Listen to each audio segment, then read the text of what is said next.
Take two, hula. Alam niyo ba guys na, hala yung likes ko. Yung nag-viral ko na videos na wala. Kunyari, Talia. So, di ba, ginaya ko si Talia kasi Spanish siya, Spanish ako. Alam mo ba yung likes ko doon? Umabot ng ah 153 likes. Tapos doon naman sa isa, yung kay Mama Mary, 169 likes. Tapos ngayon, nawala. Ninakaw nila. So, sabi ko sa sarili ko, ang hirap naman nun kasi effort ko yun. And then, walang nagla-like sa akin. Peer lang ang nagla-like sa akin sa online. Dahil hindi naman ako celebrity, hindi naman ako famous.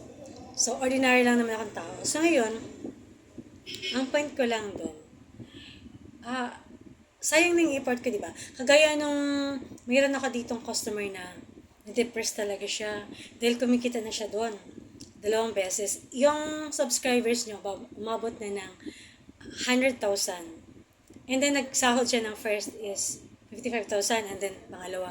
Tapos, hinak yung accounts niya. Tapos, noong time na yun, mga anak ng asawa niya. So, sabi niya, ate, nahak yung accounts. Kasi ko, bakit? Sabi, hindi ko na ma-open. Kasi yan pala, kinukuha ng iba. Sabi ko talaga, tas ngayon naman sa akin, lahat ng mga likes na nag-viral ko, hala, wala na. So, di ba nakakainis na lang yung, parang, nakakaiyak.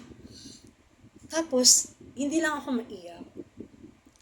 Dahil, oh my gosh. So, di ba? Pero, parang gusto ko na umiyak talaga. Oh my gosh, bakit ganun? Pero, hindi talaga ako iyakin.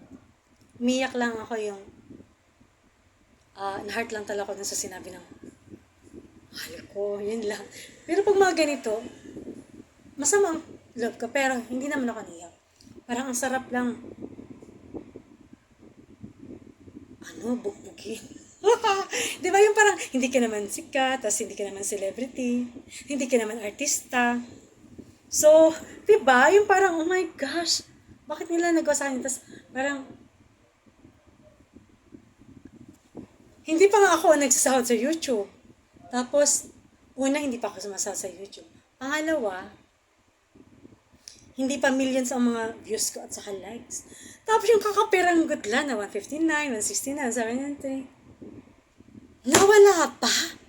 Di ba nakakagigil? Sarap talaga. Bakit? So, diba, parang, oh my gosh, sino nag-naka ng aking like? So, sa TikTok, na-encounter ko na yon. So, nawawala talaga yung views, like zero. Pero after all, mga 10 minutes, 5 minutes, bumabalik. Iyan, how many hours na? Wala pa rin. Paggising ko kanina umaga, hala, bakit? Hanggang ngayon, magte-10 hours na wala pa rin. Tapos nagulat ako, tinignan ko yung viral ko ng mga videos. Hala, nawala na talaga ang like ko. Oh my gosh. Kaloka ha, talagang naiinis na talaga ako. Hindi lang ako naiinis. Parang mapaportrait ko na kung paano nakipag-wrestlingan si Roman Reigns. Hindi ko na mapaportrait kung sino ako magiging Mary ako. And then Jesus Christ. Oh my gosh! As in, nakakaiyak. Parang tutulong ako luha ng dugo. Kasi, oh my gosh, tas, hindi mo naman yun nakuha sa online subscribers. Actually, nakuha ko talaga yun as a matter of fact sa mga customers ko. And then, pag may pag may shoot dito sa tabi ng bahay namin. So, nag-iba talaga, oy kuya, subscribe nyo naman ako ha. Sige, sige. Tapos, minsan na may encounter ka na, deadma lang. So, kapalan lang ng mukha. Ginagamit ko lang yung charming ko. Yeah, it's true. Tapos, malalaman mo, wala ka na palang likes. O, diba, nakaka-disappointed yun. Oh my gosh. Why? So, sobrang malulungkot sa akin si God.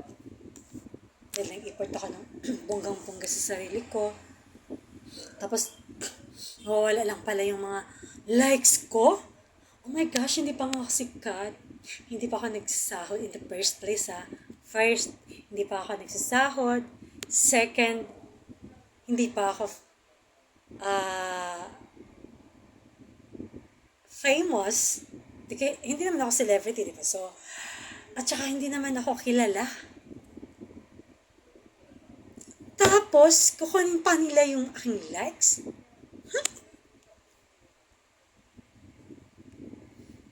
Nakakagigil. Sisira lang talaga yung voice ko dito. Yeah, it's true. Mahal! Help me! Oh my gosh! Oh my gosh! Gusto ka na umiyak.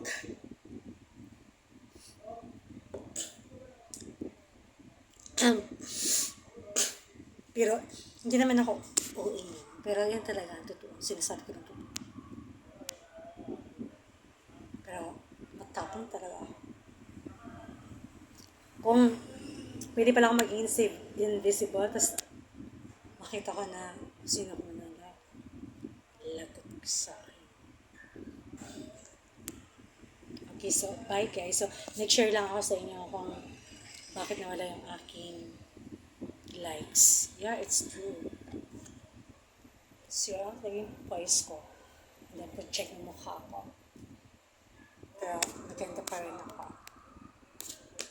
I am portrayed Mama Mary. Thank you, Lord. All these things, from Jesus Christ and just because hopefully na bumalik yung mga likes ko. So, tuwing nakikita ko yung likes ko, parang, OMG! So much happy. Walang kapantay yun.